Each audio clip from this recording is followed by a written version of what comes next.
This episode is brought to you by Prime. What if you had one more chance with the one that got away? Sam. You came home. Based on the best-selling novel from Carly Fortune. Every Year After follows childhood friends Sam and Percy as they reunite in the dreamy, nostalgic lakeside town of Barry's Bay. Love can be hard to find. So if you're lucky enough to find that person, never let go. A second chance at first love. Every Year After, streaming June 10th, only on Prime. This episode is brought to you by Redfin. You're listening to a podcast, which means you're probably multitasking. Maybe even scrolling home listings on Redfin, saving homes without expecting to get them. But Redfin isn't just built for endless browsing. It's built to help you find and own a home. With agents who close twice as many deals, when you find the one, you've got a real shot at getting it. Get started at redfin.com. Own the dream. It is such an honor to be here on the first day of Pride Month in none other than Northampton and in this beautiful space. So thank you for having us. This is my collaborator, producer, and co-creator of this podcast, Rachel Karp. We're at a launch event for our new book, The Lesbian Bar Chronicles, in Northampton, Massachusetts, also known as Lesbianville, USA. We invited the community to come out and share some stories about the lesbian bars and queer spaces that matter to them, and that's what you'll hear in this episode. But first, here's a sneak peek of the Lesbian Bar Chronicles, which you can purchase anywhere books are sold or at cruisingpod.com/book, with our author, Rachel Karp, reading the preface. On New Year's Eve, heading into 2021, I turned to my friend Sarah and my then girlfriend, now wife, Jen, and I said, want to road trip to every lesbian bar in the country. I wasn't chasing a spot in the Guinness Book of World Records for longest bar crawl ever. It was stories that I was after. I wanted to uncover the histories of these spaces, which have offered sanctuary when safety for the queer community was otherwise elusive. I wanted to collect the stories of the people who run these bars and the people who've come to call them home. I knew how much our own local New York lesbian bars meant to the three of us, the way our stories had unfolded within them, and the queer history that was practically etched into their walls. I had a theory that the rest of the country's lesbian bars would be the same. Sarah, Jen, and I had been dreaming of creating a podcast together, and this felt like the idea we'd been waiting for. We would call it Cruising. Armed with a microphone and a recorder, we would sit down with bar owners, staff members, and regulars in queer bars around the country, inviting them to talk about their first loves, secrets, sacrifices, losses, and dreams. Lesbian bars had suddenly become a hot topic around this time. Mainstream media had grown interested in the idea that they were disappearing. Where did all the lesbian bars go? Read one May 2020 New York Times headline. 21 lesbian bars remain in America, stated a PBS News feature the following summer. It was a sharp decline from the approximately 200 lesbian bars that existed in the 1980s. Closures were attributed to a constellation of factors: gentrification, the rise of dating apps, and an increased social acceptance of LGBTQ folks, which diminished the need for explicitly queer spaces. Still, gay male-centric bars continued to flourish, leading many to point to the gendered wealth gap and to gendered stereotypes, that women don't drink as much, or that women are more likely to enter monogamous relationships and stop going out. While many mourned the shuttering of these gathering places, we looked to an unlikely upside. It seemed physically possible to drive to all the remaining lesbian bars in a reasonable amount of time. The three of us would make the perfect team. Jen, who is 16 years my senior, started exploring New York City's lesbian bars in 1998 at the age of 18. As a first year at Staten Island's Wagner College, she rode the ferry to Manhattan, accompanied by more than enough upperclassmen for her to slip into the bars along with them and avoid being carted. Jen was accustomed to bars, having spent much of her childhood trailing family members to long-standing Rhode Island establishments. But these places had always been straight. In New York, she was astonished to find a different kind of bar scene, vibrant and unapologetically queer. This world would hold her throughout her 2+ decades in the city. Jen also loves to drive, a helpful asset for a cross-country road trip. Plus, she's the type of lesbian who can change a flat tire, walk into any room and make new friends, and keep everyone around her fed and caffeinated. As for Sarah, I've known her since middle school. We grew up in the same Boston suburb in the 2000s and 2010s. Being gay was not going to get you beat up or kicked out of school, but it felt severely uncool. Back then, same-sex marriage had yet to be legalized on the federal level. And in our public high school social studies class, it was somehow deemed appropriate for the teacher to poll students on whether we thought gay people should be allowed to wed.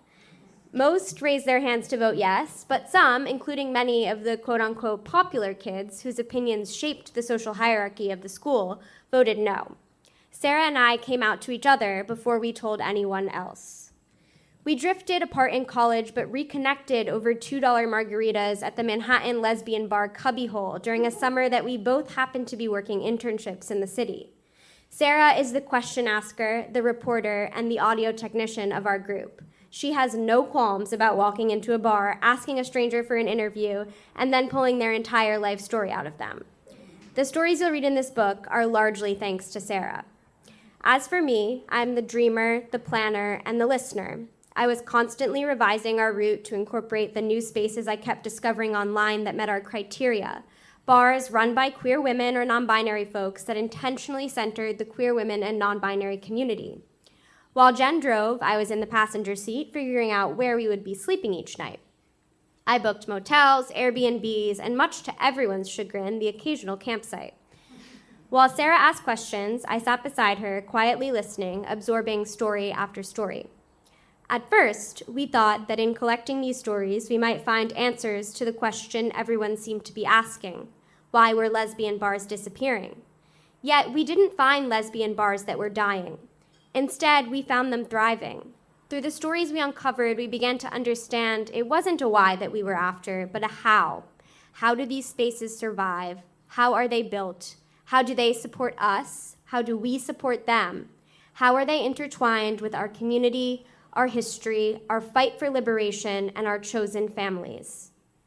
After 20 bars and 30 days on the road, we returned to Brooklyn on October 13th, 2021, thinking that we'd answered our questions and concluded our journey. What we didn't know was that the country was on the cusp of a lesbian bar resurgence. With LGBTQ rights under attack across the country and transphobia rearing its ugly head, the need for a new kind of lesbian bar, one that centers radical inclusion and collective resistance, has become increasingly urgent. As people step up to fill that need, new bars have continued to open, calling us back to the road. At the same time, a nationwide renewed interest in lesbian culture has sent us on a deep dive into historic spaces that no longer exist but have left their mark. As our podcasts began showing up in queer studies classes, and as listeners, researchers, and followers started requesting transcripts and asking about a book, we set our sights on synthesizing the stories we've gathered over the years into physical pages they could turn to. This book follows a path much like our 2021 road trip, though with a bit of time travel, moving counterclockwise around the country. Each region reveals something new about what defines a lesbian bar and what helps it endure. We begin in 1925 New York City with what some consider the first lesbian bar. From there, we visit today's bars of the Northeast, neighborhood institutions that raised us, and community-driven spaces built to survive. In the Midwest, we explore the central rule of the modern lesbian bar: be nice or leave. Then we head west, following in the footsteps of so many queers before us who made the same pilgrimage in pursuit of freedom and community. And finally, we return home through the South, where we witness how lesbian bars and the communities around them offer safety and sanctuary in the face of bigotry and discrimination. So many queer stories are lost, or rather, they were never told in the first place. For centuries, queerness was often a secret taken to the grave. This is why so much of queer history is found not in books, but in bars. These pages are an attempt to capture as many of our stories as possible, an unofficial history of lesbian life in America.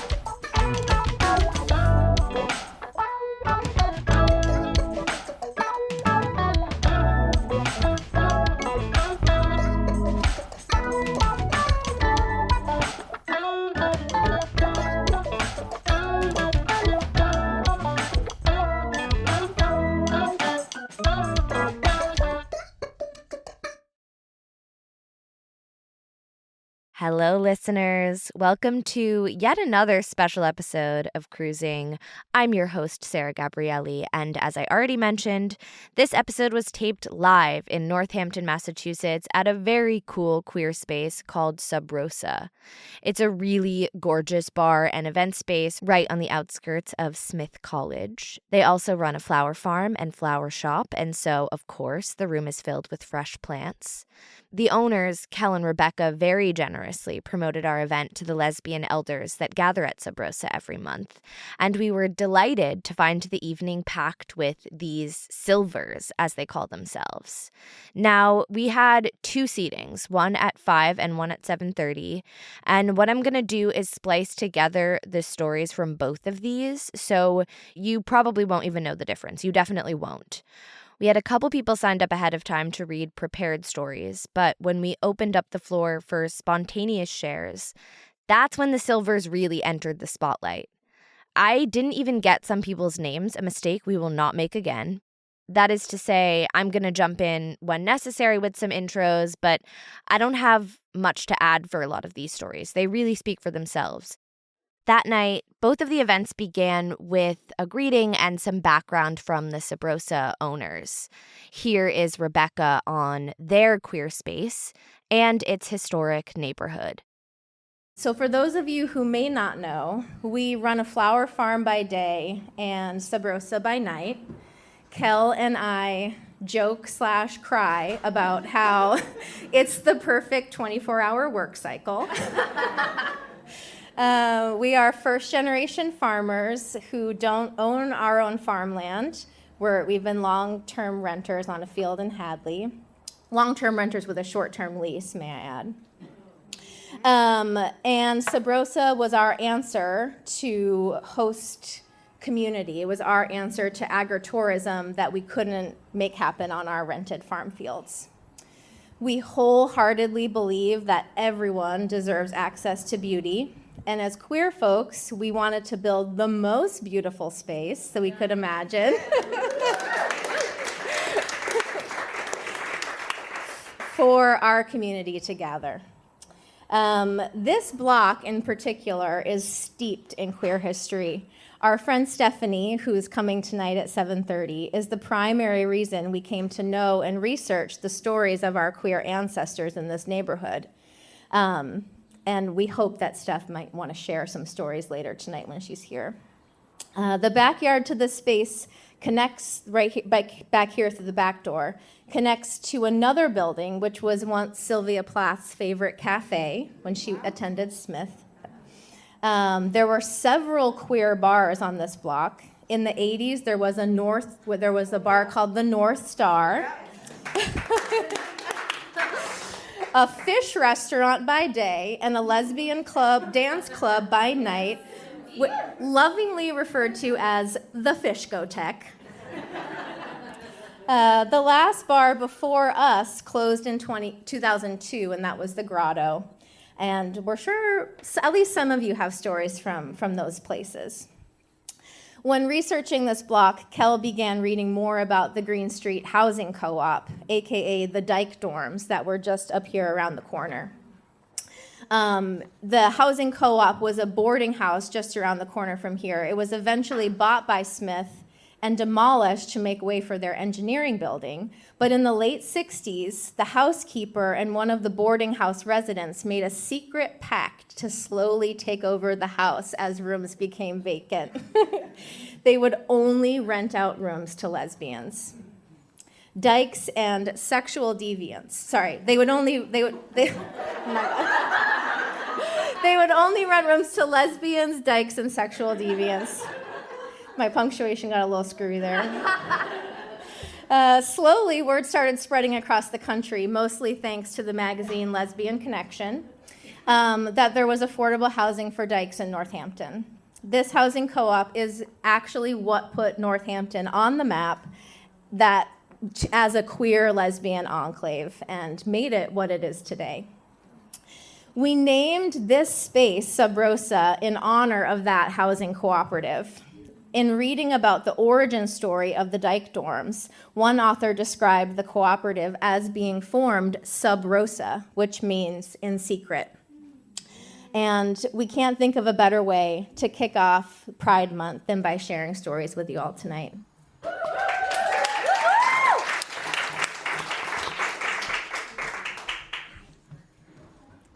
All right, I'm Lynn. I came out when I was 20, and I'm 73 now. The bars were everything to me, and I miss them so much. I was having a haircut today, and I was explaining to my straight hairdresser, who's very cool, about how much that subculture was so exciting. And I just felt like I was in the underground, and I depended on it so much, but I also loved it.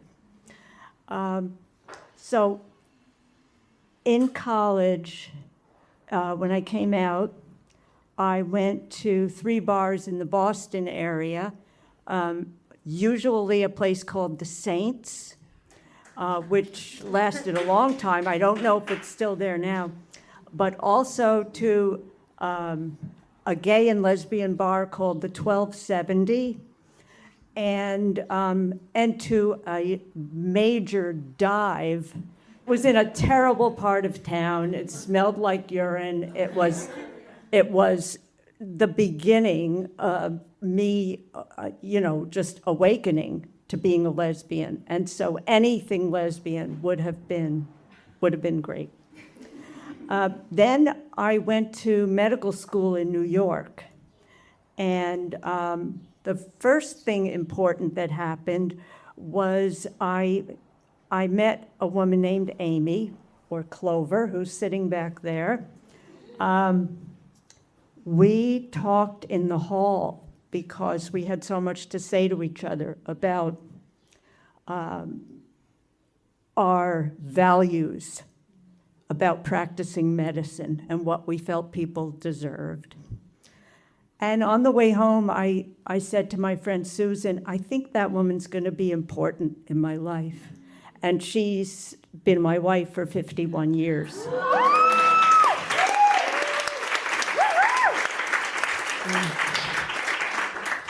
Now, after we lived together the first year, she went to PA school in Washington, D.C., and I was still in New York. And we saw each other every 3 weeks or so. One of us would commute on the train. But I also had a friend in Manhattan I had lived in the Bronx, a friend in Manhattan named Ellen, who was in a different medical school. And we just were there for each other. We were not lovers, but if I would sleep over sometime, we would be in the same bed, and we would go to a bar in New York called the Duchess and dance and just slow dance, anything. But she kept me sane because I was so alone in medical school. There was not a gay man or a lesbian in the class that I knew of. And I was shunned. I dressed very dykey. I had my keys hanging out on a chain into my pocket, and it was not a good look for the other people. But so Amy and I met at Bonnie and Clyde's. I don't know how many people remember that. Then I told you about the Duchess, and then in residency in Worcester, we went to a bar in Worcester whose name I can't remember, but it was like an every Friday night thing. It was like freedom. That's my story.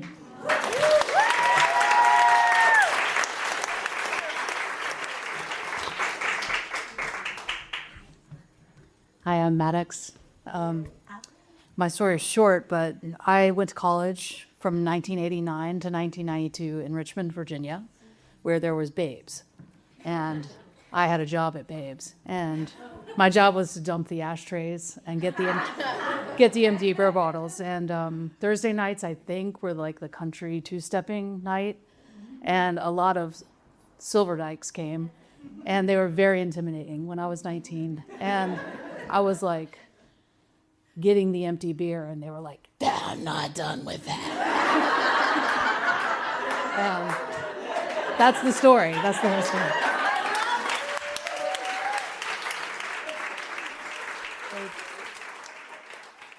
As the night went on, a trend became clear. We had asked for stories about queer space, whatever that might be. And while storytellers from the older generation showed up eager to talk about the lesbian bars that had shaped them, overwhelmingly, the generations after them had stories outside of the bars. For the Silvers, it's not that the bars were necessarily the only queer space they ever experienced, but as far as creating community, meeting lovers, finding representation, the bars were far and away the most important and impactful. On the other hand, in today's more fluid society, we have more freedom to find queer space everywhere. Up next, we have one of those examples from a community member named Izzy. This story is about love and sex, as are more stories to come, so families, keep listening at your own discretion. So I'm going to read a little bit from a zine that I wrote that's called Cars About God. When my friend who illustrated this was like sending it out to people to publish, he described it as viscerally lesbian. And he was like, is that okay if I describe it that way? And I was like, yeah, that's really sweet. I appreciate that. My tattoo met your tattoo, and they had different ideas about God. Mine is a two-headed goat with an ear wattle. That's that useless dangling bit of fat that some goats have on their bodies. Yours is a cat with a paper crown with the word party on it.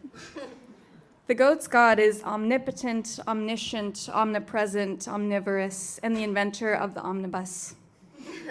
The cat's god is a treat-doling, hig-slinging hedonist. The goat's god is called Jesus Christ, and the cat's god is called Lola. They both accept paid indulgences.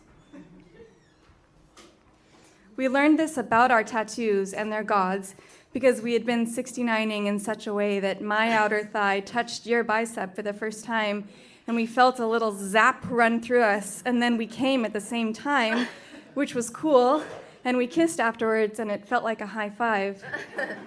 When we high-fived, I felt like I loved you. You asked me how I knew, so I closed my eyes and shone the flashlight at the back of my throat all the way down into my guts to see if I could find out. It swept back and forth like a lazy, lubed lighthouse, and I saw the penny I swallowed in 2001, your Zillow browsing history, the Jeopardy theme song, a fruit fly preserved perfectly within a banana Laffy Taffy, a calico hairball, the Spirit movie soundtrack CD featuring Get Off of My Back, 3 juniper berries, a clay cast and replica of your perfect tiny ear. I heard from the little boy who swallowed a flashlight that the inside of us never wanted to be seen in the first place. The organs shrivel and scream at the light like assault on a slug, and the spleen wraps its fascia tight around its private parts and shouts, "Get out!" The inside of the body is shy for its own protection. Don't look at me, because if you look, you might see that I am soft. I heard from the man whose son swallowed a flashlight that the ER bill wasn't too bad because he was still on his ex-girlfriend's health insurance. The doctor told him that the on-off switch came to rest just behind his belly button, and before they took it out, the little boy flipped the switch off and on and said, "It tickles like a bitch." I wish I remembered all the tiny things all over your apartment, the twinkling little tchotchkes you pointed out with your pinky finger as you bounced around on the balls of your feet. Was there a tiny rabbit next to a dried clover, a rock with a strawberry painted on it, a miniature Greek-looking vase next to a tiny braid of sweetgrass, both positioned to stare up at a postcard of the Milky Way? I resolved to develop photographic memory. Some things are clearer. I remember what the inside of you feels like every time I see flaky salt on anything. One day I will scruff your bush like the neck of a cat, pick you up, gently place you on my best dinner plate, and sprinkle you.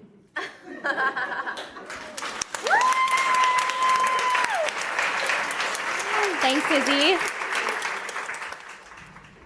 Okay.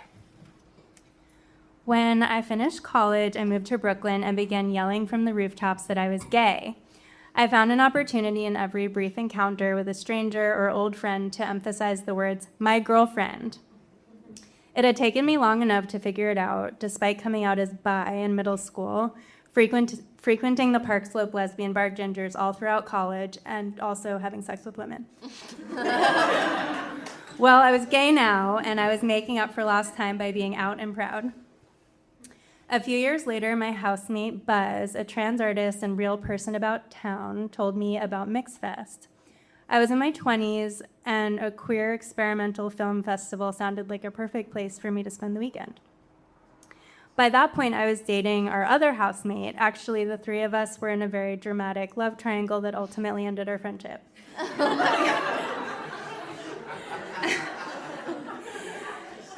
Carrie was a hot, tattooed, trans mask sweetheart, and I was madly in love. But I could no longer say my girlfriend to signal my homosexuality to the general public. How would I still fit into the queer world? Bedazzled and bejeweled in our high femme adornments, my friends and I took the G train to the Dream House, a warehouse space in North Brooklyn. The space had been transformed into a visionary art installation, including what I vaguely remember as a giant womb you could crawl into. Wow, thank you for laughing. MixFest was a real who's who. All the regular characters of queer life in Brooklyn in the 2010s were there. That first year I attended, Heather Och screened her film Queen Down about discarded Christmas trees on the sidewalks of New York City. It was hilarious. I remember thinking, oh, now I finally understand what camp is. After the last screenings ended at around 1 a.m., the energy started to shift. I wandered around from room to room with Carrie, taking in everyone's outfits, everyone's energy. We took some mushrooms. I glanced into a corner and saw a guy sucking another guy's dick. Oh, this was turning into a sex party. Carrie and I fucked that night in a small tent-like structure surrounded by faux stained glass windows featuring queer icons like Marsha P. Johnson. There was a very cute, non-binary couple fooling around right next to us. I think at one point my hand brushed the hand of the bottom in the other couple, a sweet, unintentional gesture of affection. Bottom for bottom. The following year, I signed up to volunteer at MixFest. It was so exciting to be part of the fabrication of this world I'd fallen completely in love with the previous year. I was tasked with a sewing project and sat down at a free machine. I recognized the person at the machine next to me. We had had a threesome a few months prior. They had no idea who I was and introduced themselves to me.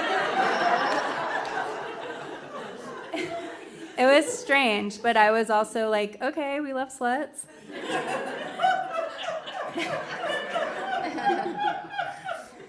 That year, the festival famously screened Madsen Manax's Kairos Dirt, a film that, quote, explores the interconnected lives of a polyamorous middle school lunch lady, a 12-year-old gender-ambiguous child conduit, a mystical mortician, a gender-variant elder and book artist, a religious couple grieving the loss of their child, a spiritual medium / phone sex operator / life coach, and a lesbian hospice provider.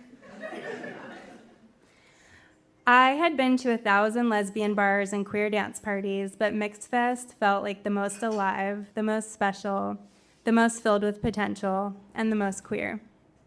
I felt like I could be myself there, a gay femme with a trans boyfriend and a bunch of friends who were communist freaks making art and fucking around in New York.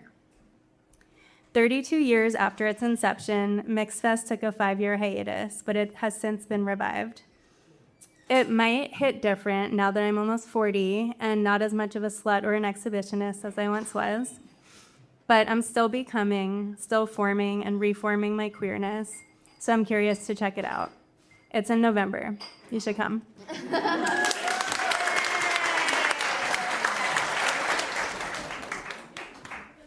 Well, this is a really long time ago. So this is, actually, it was 1979. Anybody remember the Evergreen? It was on Webster Street. It was a dive. I had just come out in Northampton, and we used to go to the gala which is where the Spoletos restaurant has moved to. That was a tough bar.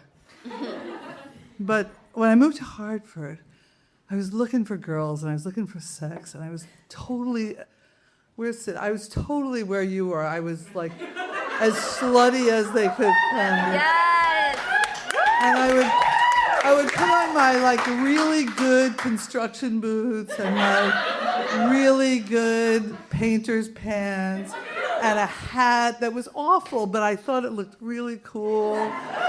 And if I got a parking space in front of the bar, I thought, I'm gonna hit it tonight, with that kind of thing. And so I met this woman one night, and she was so hot, and she was from Kansas, and I thought, what's Kansas? I have no idea what it is. And she was visiting her relatives in Tolland, Connecticut. So Tolland is like scary place to me. I was in Hartford, I was a dyke in Hartford, but like Tolland felt like, the Klan would be there if we got there. I drive her there in my car, and I get out, and I think, I hope her aunt and uncle aren't going to kill us, that kind of thing. Anyway, we had a great time.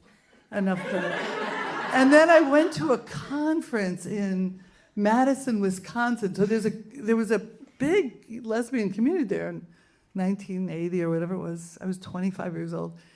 And we hung out, and it turned out it was Pride. So that was cool. And I thought, her skin smelled so good. She used olive oil. So great. This was like such a, an amazing moment in my life. Anyway, we had the best sex that weekend. I mean, we just spent the whole weekend in her van. She picked me up at the conference in Madison. We drove back to Lawrence, Kansas, which was a cool place. And that's the whole story. But it was the beginning of my research. It was the beginning of my research when I realized like I was doing research back then.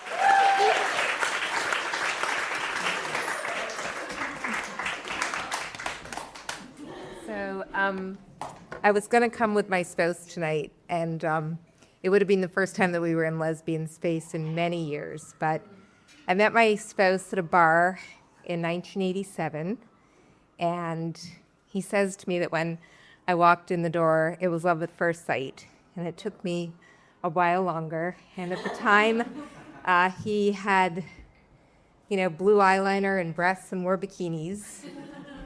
And our friendship, we had, the great lesbian couple friendship.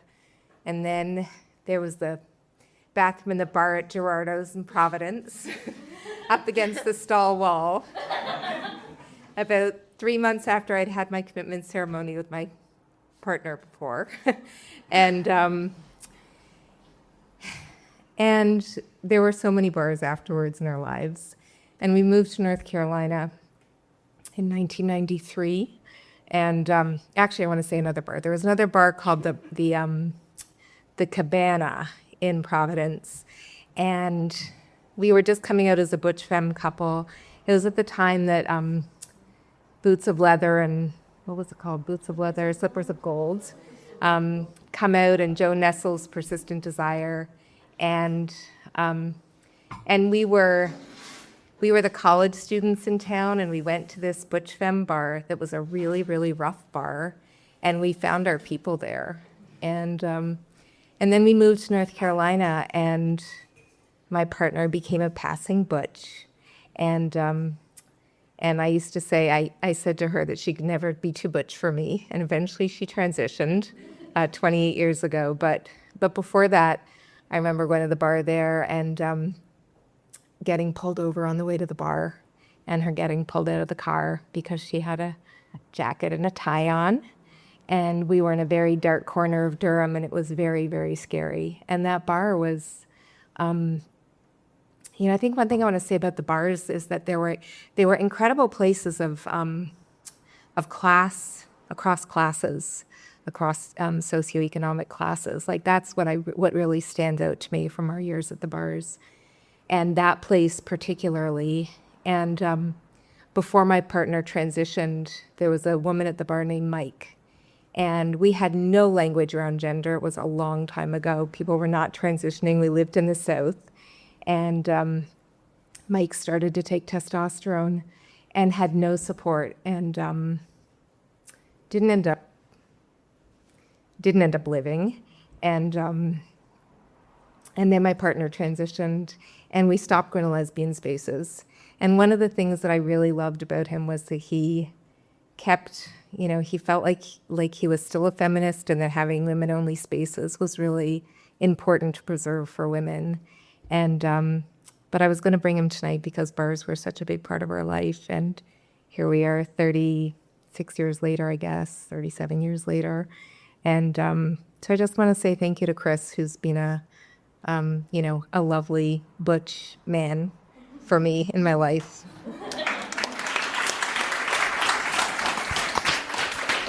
I just want to say I want Chris in our lesbian spaces. I don't know Yeah, about anyone else. same.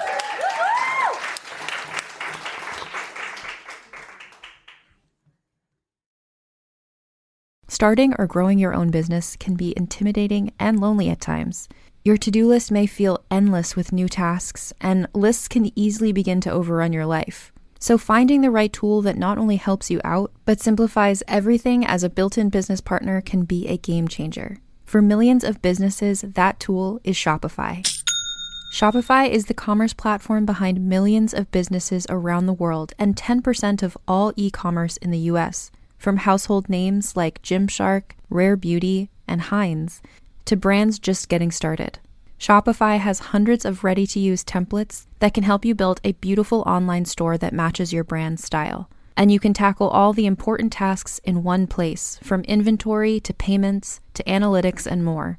No need to save multiple websites or try to figure out what platform is hosting the tool that you need. And if people haven't heard about your brand, you can get the word out like you have a marketing team behind you, with easy-to-run email and social media campaigns to reach customers wherever they're scrolling or strolling. Start your business today with the industry's best business partner, Shopify, and start hearing. Sign up for your $1 per month trial today at shopify.com/realm. Go to shopify.com/realm. That's shopify.com/realm. If you've ever blasted synth beats from your boombox or burned CDs for your besties, this one's for you. As people get older, much like their music tastes, their health needs change. AG1 is the simple daily health drink designed to deliver over 75 essential daily nutrients and pre- and probiotics to support energy, digestion, and mood, so you can make the most out of every decade and dance break. Learn more at drinkag1.com. Ryan Reynolds here from Mint Mobile. I don't know if you knew this, but anyone can get the same premium wireless for $15 a month plan that I've been enjoying. It's not just for celebrities. So do like I did and have one of your assistants switch you to Mint Mobile today. I'm told it's super easy to do at mintmobile.com/switch. Upfront payment of $45 for 3-month plan, equivalent to $15 per month required. Intro rate first 3 months only, then full price plan options available. Taxes and fees extra. See full terms at mintmobile.com. All right, listen up. The only gift that any dad wants on Father's Day is Goldbelly. Goldbelly ships the most iconic foods from the best restaurants across the country straight to his door for free. Let him kick back and chow down on award-winning barbecue from Texas, epic deep dish pizza from Chicago, or colossal pastrami sandwiches from New York. Make Dad feel like an absolute legend this Father's Day and go to goldbelly.com to get 20% off your first order with promo code DAD. That's 20% off at goldbelly.com, code DAD. I'm here to represent for the 90s. I spent my 90s in New Orleans, and so I moved there in 93. First week I moved there, Operation Rescue arrived the same week, and so I spent that first week in New Orleans doing clinic defense with a whole crew of folks that are still my community today.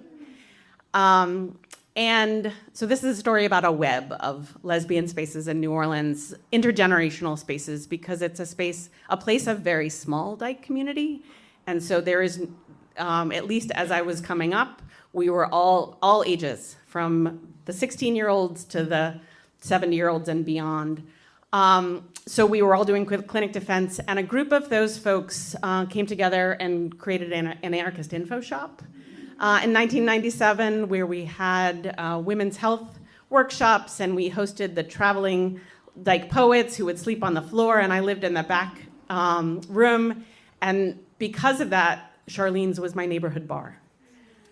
We were 2 blocks away, one block off Esplanade, and so just around the corner was Charlene's. And when I was there, it was the longest running lesbian bar in the country. And so Charlene was my bartender, along with a whole host of other folks. And those, we hosted those traveling dyke poets for open mic, and just created space in that space. Taking us back to 1997, when we opened that info shop, my first year at the Michigan Women's Music Festival. So a lot of stuff happening. A crew of us went to Michigan. A crew of us came back through Arkansas at a radical queer gathering called Sister Subverter. And then a crew of us then we brought everyone back with us to New Orleans, to Charlene's, feral and shirtless. And she was having none of it. We just thought, we're gonna just keep the vibe going. And she was like, no, please put your shirts on. And then a month later, we started the first Dyke March in New Orleans. And that's September 1997. And the headline I think it was the Impact, in the newspaper, the gay newspaper, was 200 dykes storm the quarter. And we started at Charlene's and we ended at Charlene's.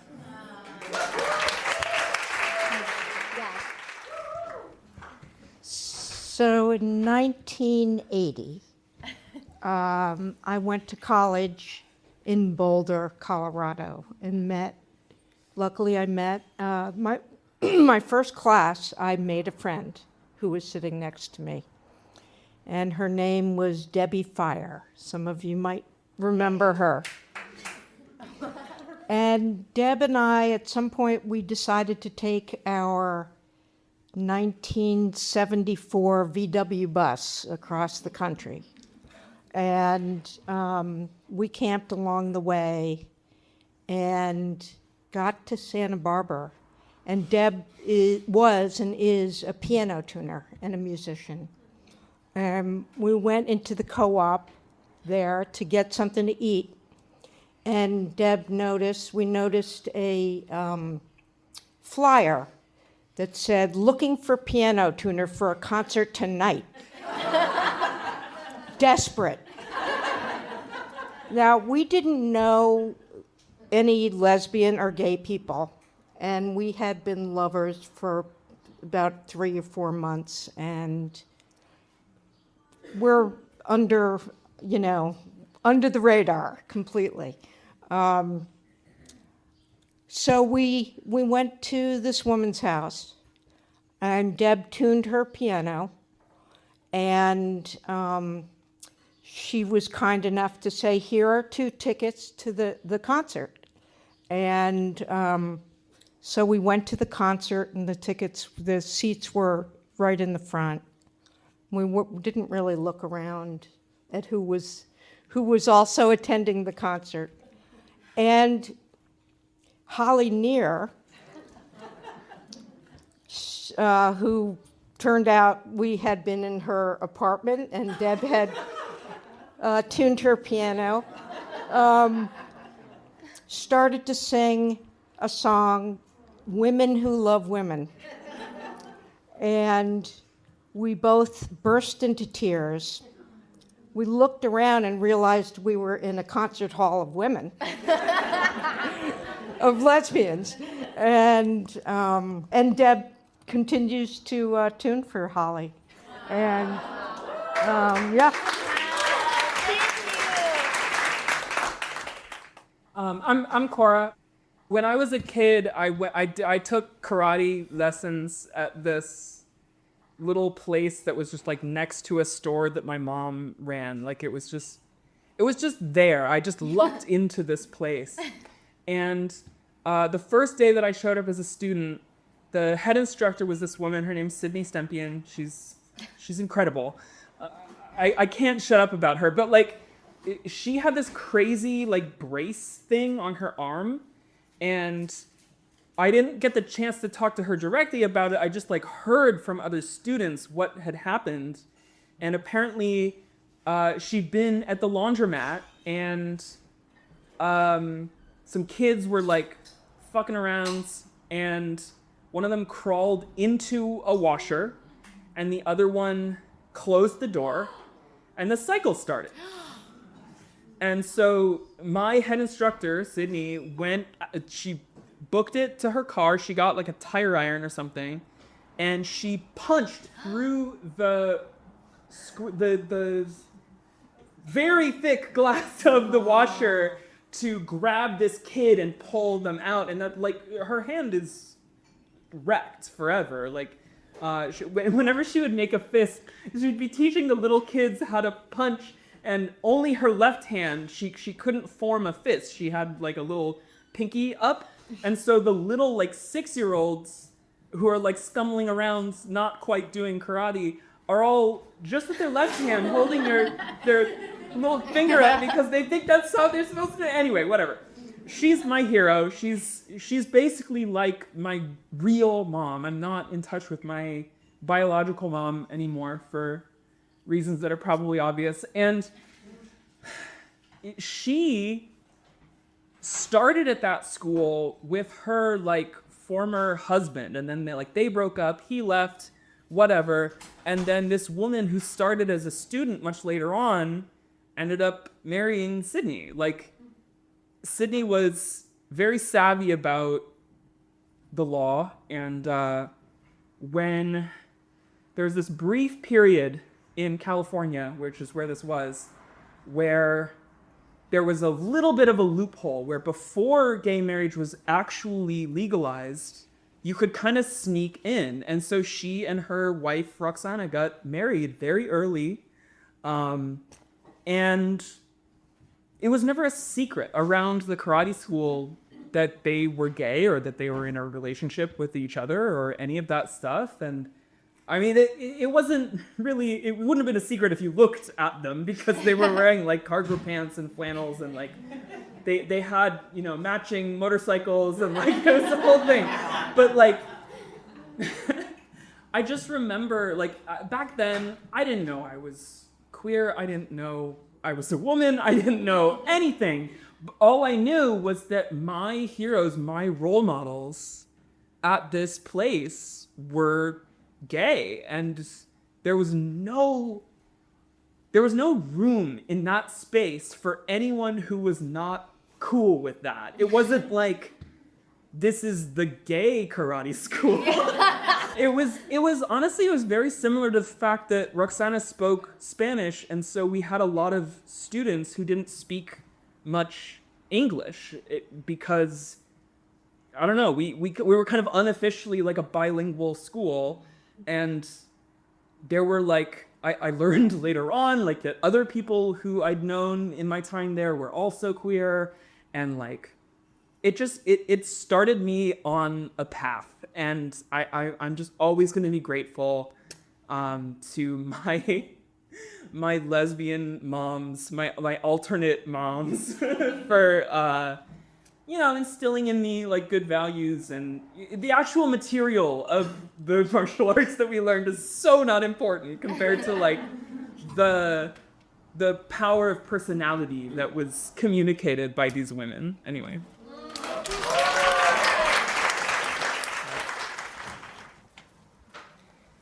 I grew up in the 80s and 90s, spending half of my time in Greenwich Village with a gay mom that taught me gender was a social construct.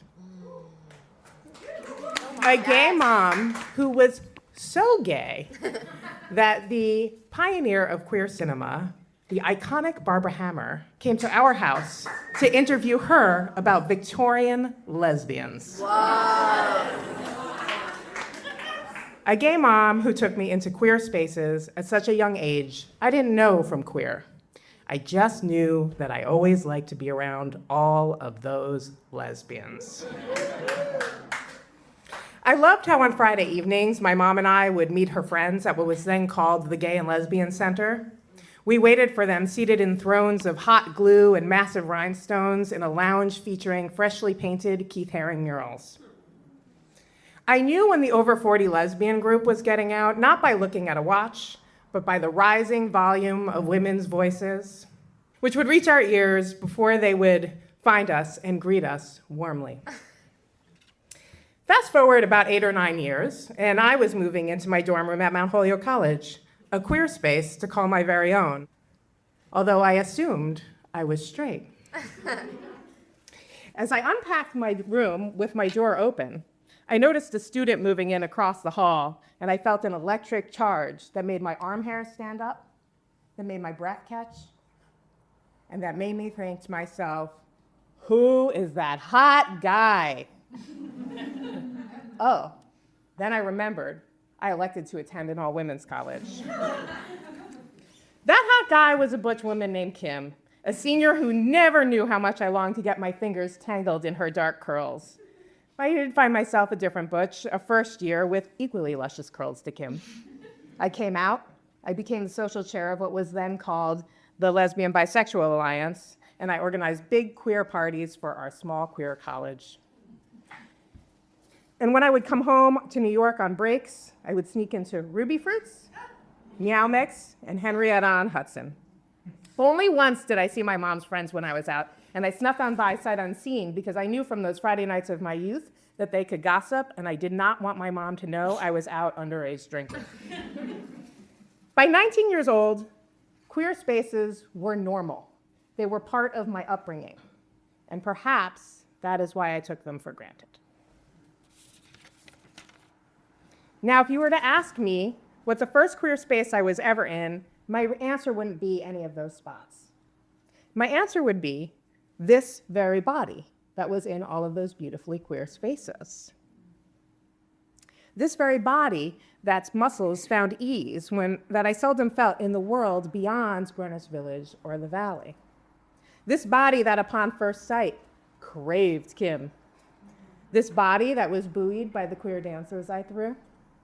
And this body that I was very present in when I felt my skin on the skin of another woman, wetness pooling, fingers and tongues satiating a sort of growling hunger. But this body is also the first queer space I abandoned.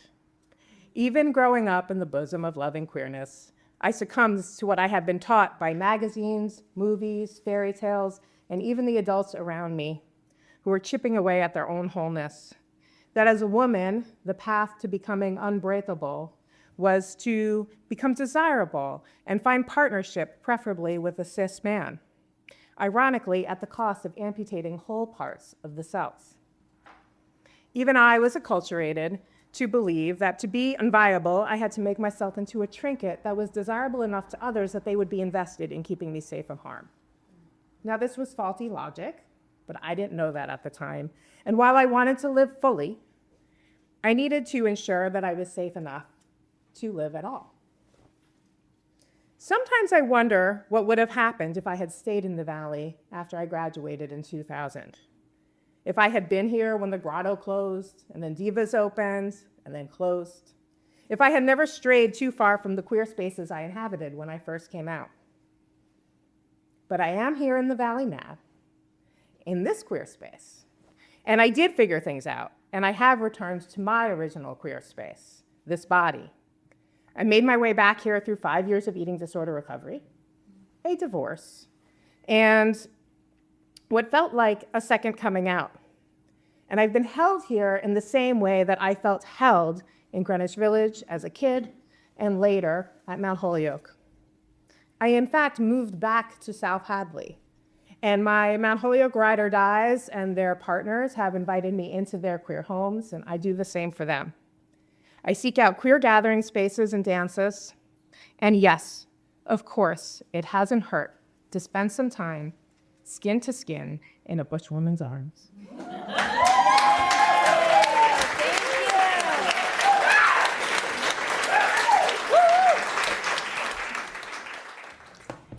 Yeah, hi, I'm Jessie, and kind of like looking back as we're talking about our queerness, for me it was always through movement and dance that I discovered that and actually started the grotto with my fake ID. I was like, I don't know, 19 or whatever. I grew up in this area, and like the grotto and North Star and Divas and moving my body. And it was actually like that body freedom that I identified with as queerness before I even like had a name for it. It was just like a space to be free and move and be with people who wanted to do the same, and that's kind of where it started. And it's ironic because I'm sitting here in recovery from my second hip replacement. I'm 3 months today for my second, so it's like I can't move in the same ways yet. But just realizing that not only is it the queer spaces that are sacred, but also what happens within those queer spaces. So the artists, the musicians, the DJs, the dancers, and just that was my home. And it was, it's just, will always just be sacred and delicious and lovely. And of course, there's more stories to tell, but the point is that I'm just sitting here realizing that at 52, almost 53, and working with this recovery, that like I can find my queerness even if I can't shake it in my white platform boots and all the things that my dear ones have seen over the years. So I'm just grateful for that we can redefine as we go along. And we did go dancing. And we did go dancing with my cane a few weeks ago. Yeah. Yeah, we did. So there'll be more of that. But yeah, we just wanted to say that out loud.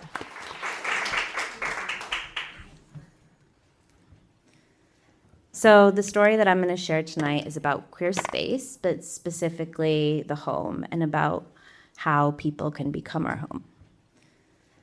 So this is the story of how, in the depths of my metamorphosis of coming out at 34, I found a home. It's going to be hard for me not to cry. I'm sorry to take it down a notch. Once upon a time, the world broke me so finally, cracked my bones in crystal on the granite floor, and demanded that in spite of my wants, I walk forward, giving up the trappings of who I thought I had to be for the beauty of who I actually was. 3 children by my side, blind faith my only touchstone, so sure that no home or love was waiting for me on the other side of this. But I chose myself and my children anyways. I came out, I left the abusive relationship, and through some magic or serendipity, fueled by the sorrow, I pulled up to the curb, and I'm gonna dox us. 9 There's no better word for that. A house I passed 100 times on the way to my sister's, a house I passed in total oblivion for years. So I begged my mother for the money to move into an apartment that I didn't even want. I signed the lease through gritted teeth. I packed my things in a blur of rage and tears. I cursed the happy families I saw walking by as I pulled into the driveway. And when the empty upstairs apartment filled with the sound of moving boxes and footsteps a month later, I cursed them too. I'd never had neighbors. I was really bitter. My mother told me, 3 queer farmers. My children said they looked like M's. M being my best friend who tirelessly held my hand for the past year of escape. In translation, they were just like, they look really gay. Though hopeful, I had no way to know as I watched their shadows pass by my windows and heard their foot move above my head as I drifted to sleep, that their bodies and voices and laughter would soon become my lullaby in moments awake and dreaming. I can't say when it happened, how we got from there to here, but I found home. 11 beating hearts in trepidation, sounds echoing, colliding, hard days traversing over the blueprint of our 2,000 square foot 2-family. What you have to know is this: for the first time in my life, I had a home where I was, completely and loved through every ugly, rotting, blooming second. And those 3 people are in this room. Kin hangs the Christmas lights. It's bitter cold. My fingers burn as I pass him the strings. My eyes look up at our home. He is the dad of the home, I say. Kin laughs, a kindred soul frolicking laugh at things I say that usually go unnoticed.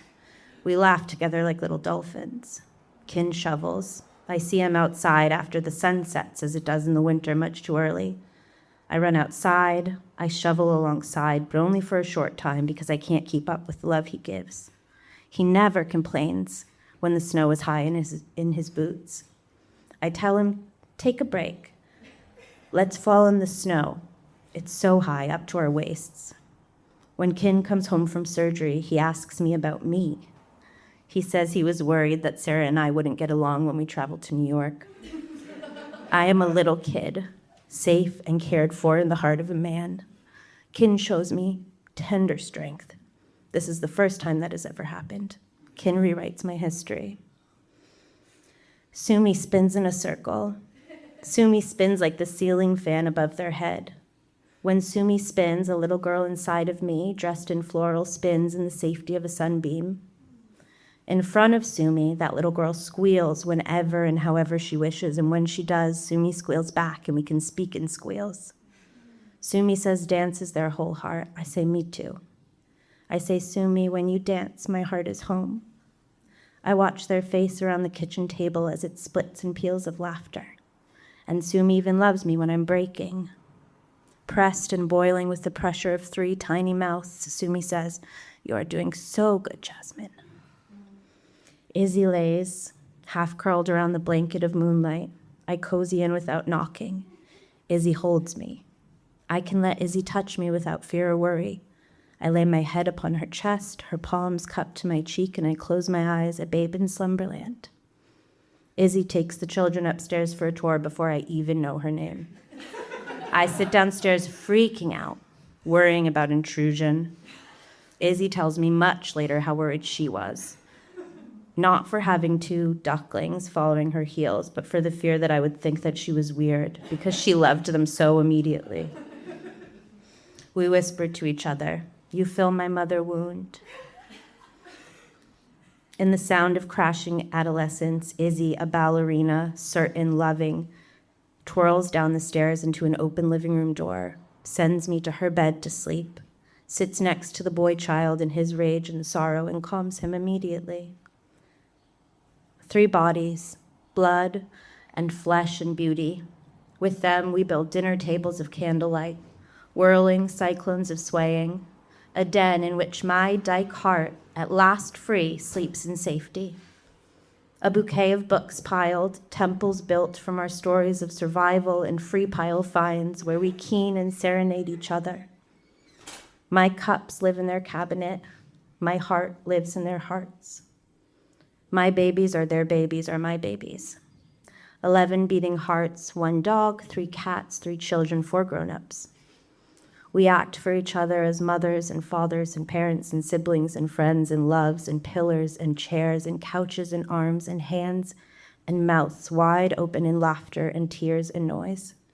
In these 11 beating hearts, I found my home. I love my baby.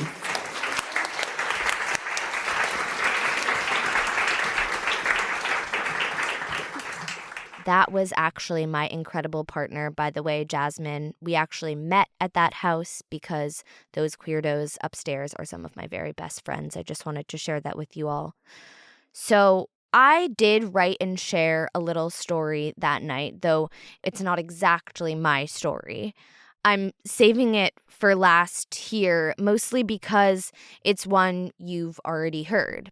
But if you want to hear my version of the story of Diane, stick around. One of the biggest perks of my role on cruising is that every once in a while I get to go on an all-inclusive lesbian vacation. Now, this is not something I would normally be able to afford, but the lesbian travel company Olivia sponsors cruising, and so they've brought me on these resort trips to post about. My first trip was back in October to the Dominican Republic. Olivia always books out the whole resort, so it's this total oasis. And this trip had 1,500 lesbians walking around all week. I know that's like not news to people in Northampton, but it was, for me, it was. It was and is a dream.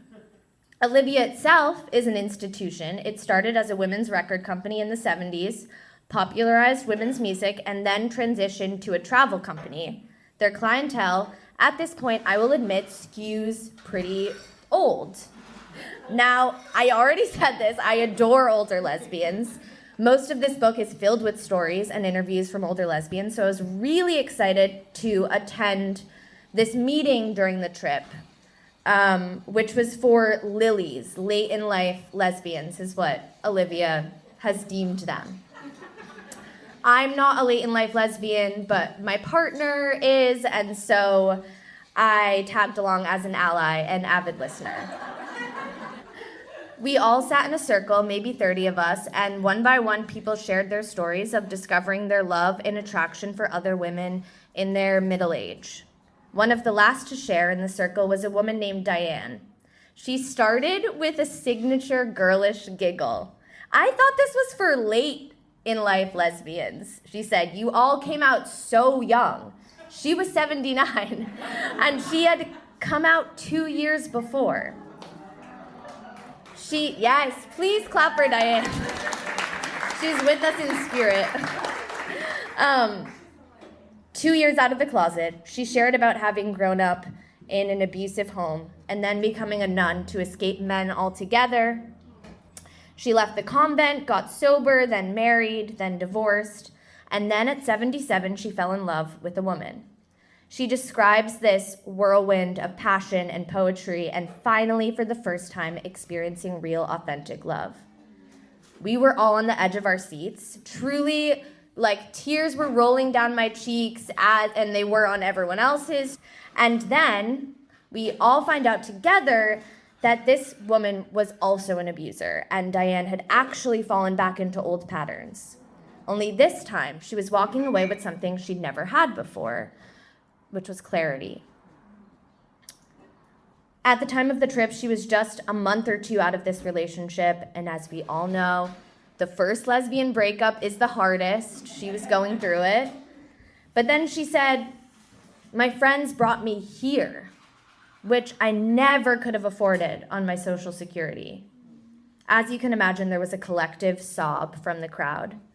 "And I get to meet all of you," she said. Another sob. "And I've never felt so loved and seen and like I was finally home." We all jumped out of our seats, cheering and crying for her. It was an incredible way to end the circle. And my first thought immediately was like, this cannot be Diane's last Olivia trip. I have to get her a free one. I know that sounds dramatic, but the energy in that room was like, every single one of us was so moved by this story. And I had to believe that Olivia, at large, would agree. So from there, I marched my entitled butt on my free trip over to guest services and tried to relay this story to the woman there. I was like, "You gotta hear me out. This woman is incredible. She just came out at 77. She was a nun. We were all crying." And the Olivia rep at the desk was immediately like, "Oh, no, like, we don't do that. We can't just give someone a free trip," because they told a great story, which obviously makes sense. But I was kind of outraged at the time. And I just had this feeling that she deserved it and that I could somehow make Olivia see that. So I ended up making a video with Diane. I had her tell her story by the pool. She naturally pulled out her charm. And together we hoped that if this video did well, maybe she could crowdsource and start saving for another lesbian vacation. We get home. A few weeks later, I post her video, and it absolutely soared. Millions and millions of views, thousands of comments expressing their adoration for Diane. Things like, "We love you, Diane. You're beautiful inside and out." And then somehow Diane got a TikTok account. And she started responding so thoughtfully to every single comment. And I mean every comment. Like, "Thanks. Hey, this is fun being on TikTok and talking to you all. My first time," with one of those smiling emojis with like sweat dripping off your face. And that's word for word. Like that was her response to someone saying that they loved her. At 79, Diane was making up for a lifetime's worth of affirmations. Even after the Olivia trip, I'm not sure she could have conceptualized the amount of love and support that was now flooding through our comments section. And then, about a week later, I got a message from someone at Olivia asking for Diane's contact info. I knew immediately what this was about. Diane had done it. She'd charmed millions of people. Hundreds were commenting that they hoped she'd get to take another trip, and Olivia noticed. Not only were they bringing her on the next Alaska cruise, which just happened last month, but they wanted her to run her own Lily meeting. Diane was over the moon, like giggling and nearly levitating when she told me about it on a Zoom call. Now, I know we're talking about a luxury vacation, the kind of lesbian space that isn't exactly inclusive and accessible. Some might not consider it the worthiest of causes, but to me, it's like that's where Diane landed. We all deserve to find a home. Diane especially deserves to sit back and get taken care of for once in her life. So yeah, I'm really, really proud that we all took care of Diane like that. Perhaps the most proud of anything I've ever been part of. And that's about much more than a vacation.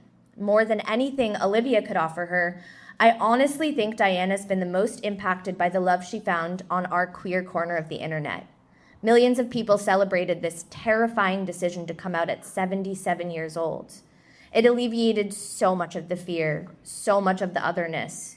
To this day, she says, she reads back through those comments when she needs a pick-me-up. And I'm confident, if you were to go home tonight and comment on her video, Diane would respond promptly with the purest of love and appreciation. Thank you.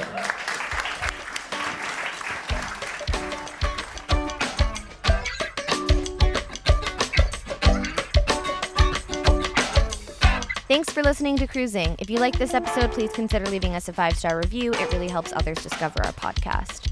Cruising is produced by a small but mighty team of 3 queer women, Rachel Karp, Jen McGinnity, and me, your host and editor, Sarah Gabrielli. Our theme song is by Joey Freeman. You can support us at buymeacoffee.com/cruisingpod. Follow us on social media at cruisingpod, on Substack, cruisingpod.substack.com, and at our website, www.cruisingpod.com. Special thanks to Sub Rosa and everyone who shared their stories there. For 8 years, we've been asking the same question over and over again. How did this happen? My name's Mandy. And I'm Melissa, and we're the hosts of Moms and Mysteries, the true crime podcast with over 55 million downloads. We're 2 Florida moms who are obsessed with mysteries. Each week, we do deep dives into fascinating true crime stories. We cover everything from infamous cases like Casey Anthony to the bizarre and complex crimes right here in our home state, like the shocking murder of FSU professor Dan Markell. We bring you the facts, but with warmth and wit you'd only get from 2 friends who have been hooked on mysteries since childhood. Join us for new episodes of Moms and Mysteries every Tuesday and Thursday. Listen to Moms and Mysteries on Apple Podcasts, Spotify, or wherever you get your podcast. Reality TV is messy. Pop culture is louder than ever. And the internet completely unhinged. Welcome to Roxanne and Chantel, the podcast where cousins Roxanne and Chantel break down reality TV, celebrity drama, and the stories everyone's texting about. We recap the shows, spill the headlines, and sit down with the stars themselves. No filter, no boring takes, just the tea. New episodes every week. If it's trending, we're talking about it. This is Roxanne and Chantel. Let's get into it.